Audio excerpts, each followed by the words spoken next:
안녕하세요, 김남도입니다.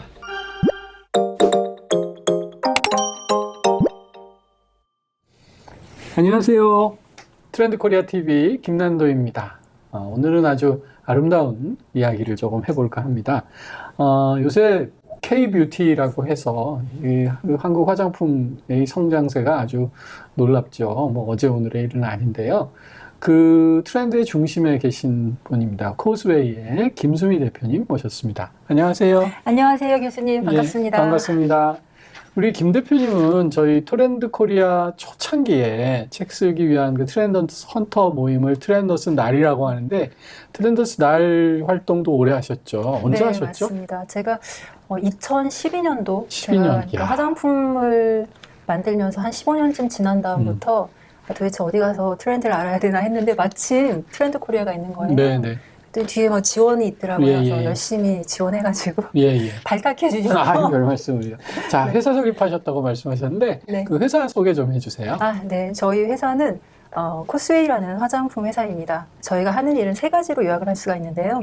저희 회사의 브랜드를 만드는 거, 그리고 다른 회사의 브랜드를 만들어드리고 브랜드 시스템을 만들어드리는 거, 이 두 가지를 하고 있고요. 그리고 이제 이 일들을 하는 회사들은 그래도 조금 있습니다. 근데 저희는 좀 독특하게 화장품 전문가를 육성하는 일들을 하고 있어요. 정말요? 네, 그래서 제가 숙명여대 대학원에서 화장품 학과에서 이제 강의를 한 걸 계기로 해서 계속해서 화장품 전문가 강의를 하다가 회사를 설립하니까 저한테 이제 또 연대하고 숙대에서 최고의 과정에 강의를 또 해달라고. 그러면 뷰티 최고의 과정 주임 교수도 하시는군요. 그럼 뭐 이 화장품 업계의 흐름이라든지 또는 산업 전반의 동향이라든지 뭐 하는 거는 누구보다도 잘 아시겠습니다. 요새 이제 정말 자고 일어나면 화장품 브랜드들이 네, 하나씩 생기잖아요. 우리나라의 화장품 회사가 몇 개나 될까요? 현재 추정하는 거는 한 이제 2만 한 3천 개에서 2만 5천 3천 개? 네, 와, 네. 야, 대단합니다. 네. 전반적인 동향이라고 그럴까? 어떻습니까? 코로나가 막 시작됐던 2년 전에는 어쩔 수 없이 이제 전 산업이 내려가니까 그냥 우리도 견뎌내자 해서 그때 이제 막 노력을 해서 이제 그 다음에는 올라갔어요. 올라갔는데 바로 얼마 전에 우리나라 이제 화장품 실적 발표를 다 했는데 80%가 다 마이너스 성장했어요. 네. 그래서 시장 상황은 지금은 조금 어려운 시기다. 차라리 코로나보다 조금 더 어려운 시기다. 이렇게 예측을 하고 있는데 진짜 놀라운 건 여기 있어요. 제가 그래서 실적이 다 안 좋아졌으니까 그럼 화장품 회사들은 약간 줄었을까? 이렇게 봤는데 코로나 때도 2,000개, 3,000개씩 회사가 생겼어요. 매년? 네. 정말요? 그래서 러쉬는 계속되고 있습니다. 1년이 365일이니까 3,000개 잡으면 네. 막 하루에 뭐 맞아요. 10개까지는 아니지만 7, 맞아요, 8개씩 맞아요. 생겼다는 소리네요. 이게 말도 안 되는 얘기가 제가 트렌더스 날 예. 했던 2012년에는 화장품 회사가 1,500개가 채 안 됐어요. 1,500개요? 네. 와. 왜 이렇게 화장품 회사가 급격히 늘어난다고 보십니까?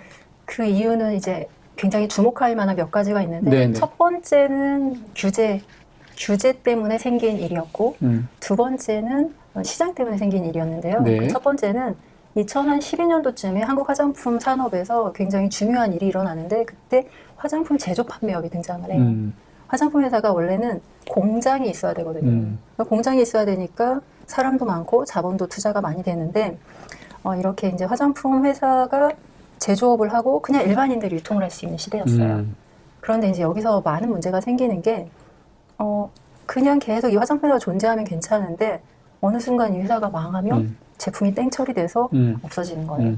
그리고 이제 소비자 클레임이 생기거나 그랬을 때 제조업체를 찾아가서 클레임을 해야 되는데 제조업체는 좀 억울한 거죠. 나는 만들어달라는 대로 만들어줬는데 내가 어떻게. 그러다 보니까 이게 소비자 보호원이나 다른 기관이나 이런 데에서 계속 제도 혁신에 대한 얘기들이 많았어요. 그래서 그때 식약처에서 이제 법령을 대통령령으로 제정을 하는데 화장품을 제조하는 회사를 만들자. 현재 있는 거대로. 그 다음에 화장품을 수입하는 수입 판매업자를 만들자. 그리고 화장품 브랜드를 가지고 있는 화장품 제조 판매업자라는 그런 제도를 만들자라고 해서 한편으로는 제도의 규제로 이제 시작이 됐는데 이제 여기서 역할 분담을 이렇게 구분시켜 준 거군요. 네, 여기서 이제 생긴 거는 화장품 제조업을 하려면 공장이 있어야 되는데 이제는 나는 브랜드인데 화장품 제조 판매업자가 된 거니까 기존의 화장품 회사에 계시던 분들이 많이 창업을 하셨어요.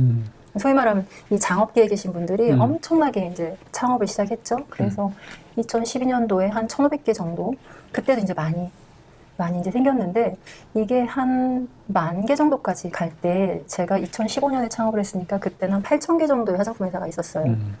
근데 제가 계속 저도 강의를 하고 뭔가 데이터를 봐야 되니까 더 늘어나지는 않겠지. 왜냐면 사람들이 지금도 포화야 이렇게 얘기를 하니까 1,500개 되던 게 8,000개 가니까 이건 너무 많은 거잖아요. 그래서 제가 이제 강의를 할 때 이제 10,000개가 돼서 더 이상 늘어나기 쉽지 않을 것 같아요 했는데, 그다음부터 저는 단 한 번도 이제 화장품에서 줄 거란 얘기를 하지 않는 게 1,500개가 한꺼번에 막 2,000개, 3,000개 이러더니 이제 막 25,000개 육박을 하는데, 여기 이제 제도가 아니라 이제 시장의 변화가 이슈가 또 있었어요. 있죠. 시장에 어떤 이슈가 있었냐면, 예전에는 그럼에도 불구하고 화장품은 어떤 라인을 갖춰야 되고, 최소한 10개 이상, 20개 이상 이렇게 자기만의 이제 브랜드 라인업을 갖춰야 되는데, 갑자기 소셜 커머스가 등장을 하고 또 뭔가 원 아이템으로 성장하는 그런 회사들이 생겼어요. 그러다 보니까 예전에는 그래, 화장품 회사 차릴 수 있어, 이따 치는데 내 저 제품 어떻게 다 만들어? 어떻게 몇 억 몇십억을 만들어 했는데, 우선 하나만 만들어 보자. 그래서 원 아이템으로 성장하는 회사들이 뭐 마스크팩, 비비크림, 뭐 이런 식으로 샴푸 이런 식으로 갑자기 어떤 건 쿠팡에서, 어떤 거는 그냥 수출해서, 어떤 건 공동구매해서 이렇게 뜨는 상품들이 하나씩 있다 보니까 사람들이 이제 일반인들이 창업을 시작하기 시작한 거예요.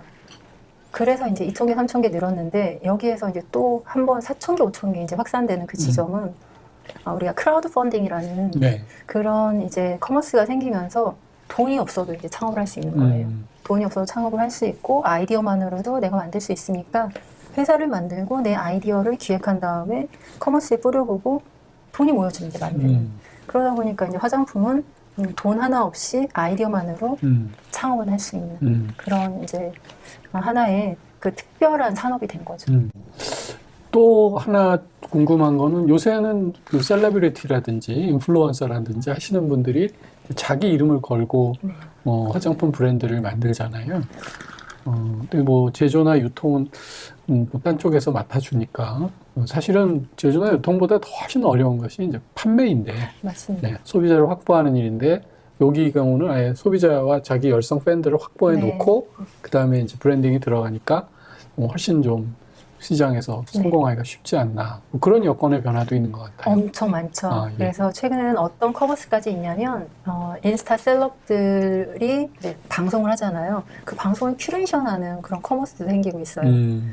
저는 뭐 지금 말씀해 주신 것 중에 제일 인상 깊었던 부분은 유통 쪽인데요. 예전에 이제 우리 화장품을 산다 이러면 비싼 화장품은 백화점에서 사는 거고, 아니면 뭐 마트나 이렇게 멀쩡한 오프라인 매장에서 사야 되는데, 사실 영세한 화장품 회사가 그런 매장을 뚫는다는 거는 거의 불가능에 가깝잖아요. 지금 옛날처럼 이렇게 유통의 채널이 오프라인에 몇몇 그 아주 뭐랄까요, 비싼 채널로 고정돼 있었다면 화장품 회사 생겨도 아마 납품도 못하고 끝났을 텐데, 지금 화장품이 유통되는 채널이 얼마나 되죠? 어떤 게 있죠? 너무 많은데, 우선은 지금 말씀하셨던 그 오프라인 채널들의 최근에 가장 이렇게 큰 시장의 움직임을 가지고 가는 데는 뭐 드럭스토어, 그중에 이제 올리브영이라고 이제 말할 수 있겠고, 그다음에 백화점, 면세점, 그리고 SNS 채널, 그다음에 네이버, 쿠팡, 카카오 이런 라이브 커머스를 하는 그런 채널들하고 자기 스토어를 하는 채널들도 있고, 그다음에 수출 시장, 또 너무 많은 이제 소비자 채널들이 있습니다. 저는 화장품 채널 얘기하면 늘 궁금한 게 방문 판매 채널이거든요. 그 예전에 우리 그 응답하라 시리즈 보면 그 방문 화장품 판매에서 이렇게 마사지도 해주시고 그랬던 굉장히 사실은 역사가 깊은 채널 중에 하나인데, 지금 이런 디지털 시대에 저는 좀 뭐 굉장히 힘이 약해지지 않나, 그런데 또 방문 판매 채널도 여전히 위세가 있는 것 같아요.